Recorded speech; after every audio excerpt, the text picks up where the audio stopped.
New details emerging about a popular teen who opened fire in his high school cafeteria today. As a sound of gunshots rang out, his peers fled in terror. He killed one student and injured 4 others before turning the gun on himself. So what made a homecoming prince into a cold-blooded killer? ABC's Neil Karlinski is on the scene with the latest.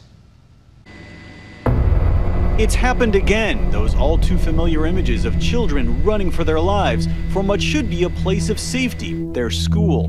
This time, Marysville Pilchuck High, north of Seattle. It's got information of a possible shooting at the high school in the cafeteria.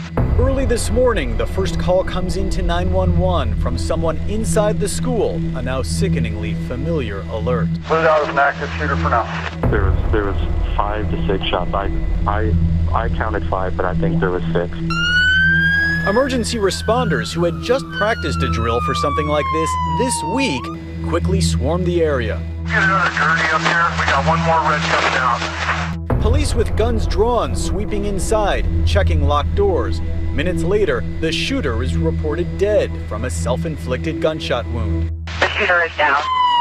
Another student is also dead, and 4 others injured, including 3 shot in the head and listed in critical condition.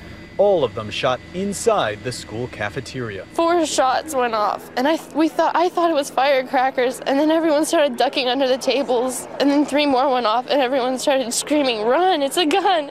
When I fell over, I got up, and there's just someone laying on the ground. This boy lifts his shirt to show us where a bullet grazed his back. I heard gunshots, and it must have ricocheted off something and hit me. And I heard the fire alarm go off, and everyone ran in our class, and I heard some gunshots. You heard the shots?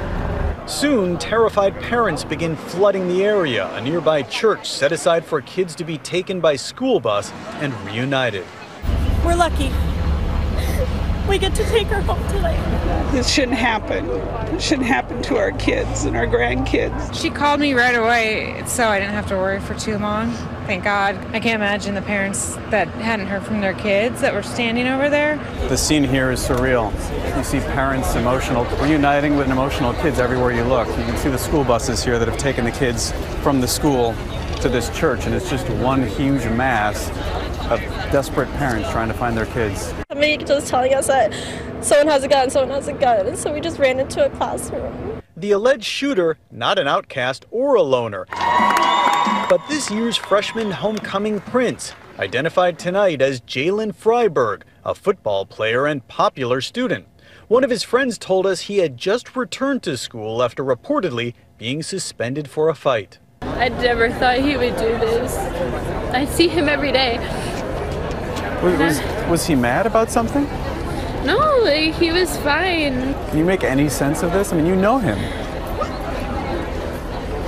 I don't know, I have no clue, because he was fine the day before.